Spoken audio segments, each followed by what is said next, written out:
In conclusion, I would like to ask a simple question. How can we solve a problem if we don't even know what the problem is? This is a very important question that is not asked enough with respect to water scarcity. We need to get involved and spread the word, even if it is simply talking to someone. When trying to educate people about a problem, it is a small action that can combine to make a big difference. There are many organizations that you can be a part of, and there are countless ways to help address this issue. This will help the future generations have enough resources and knowledge to hopefully solve the problem. Once again, I would like to thank the US Kids for Water organization for reaching out to me. This was a great platform for me to share what I have learned and done with others. It can be very hard to understand a problem that you might or might not be currently facing, but I hope that we can work together, think ahead, and solve future problems. I would like to end this presentation with a simple quote that I think encapsulates everything that I have talked about. If we save water, then we will save the earth. Thank you. I loved it, your last words. Great. You have 4 minutes left for our attendees to ask questions. Go ahead, guys. We have 4 minutes. You can ask any question.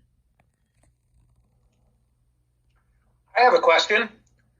So in Naperville, we get our water largely from Lake Michigan with some backup from ground wells. And it's well known that Lake Michigan is at record high levels. Why would we need to conserve water when Lake Michigan is at record high levels and eroding the shorelines?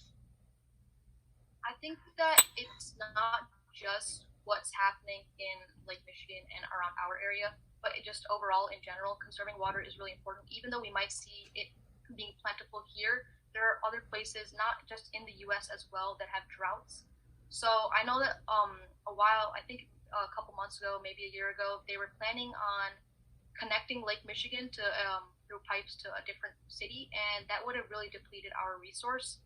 And even though we have it like right next to us, we see it, and even though it's at record high levels, as you just said, it could change at any moment in time, and preserving it is always better to be safe than sorry, and we should always think 3 steps ahead instead of being left behind. So that's why I think it's always important to conserve, even if we have a resource, because we never know when it might go away. Good answer. Thank you.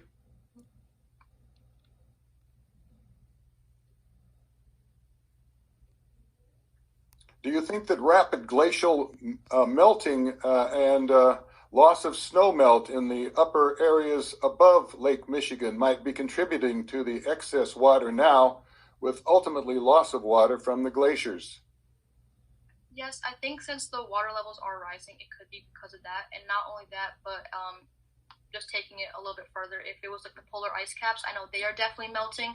It's affecting the habitats of animals there, but it's also causing sea levels to rise, which is then causing flooding. And that, once again, as I said during my presentation, can really lead to water scarcity, because the people there they have to live off water bottles or other resources that they are not used to living off of.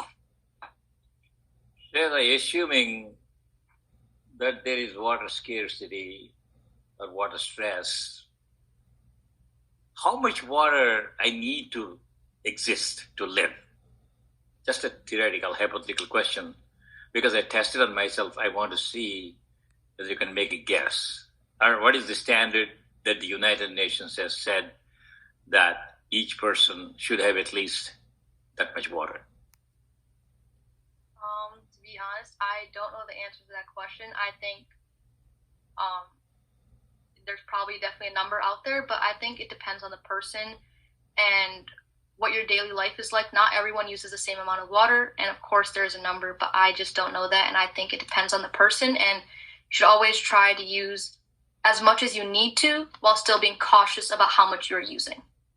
Prakash, the standard equation is what you weigh.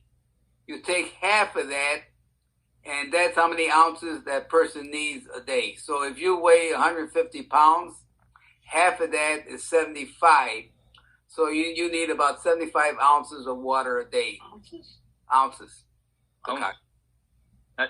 Yeah, but that is for drinking, Frank? Yes, drinking. Yes. No, I'm talking about the whole use of it. I mean, for me to eblute myself or whatever, I said, why ask this question, Shraddha? You're a great speaker. You can challenge the people starting your speech next time with this kind of a question that catches their attention. I'll tell you my secret. You want me the answer for the question that I asked? Yes.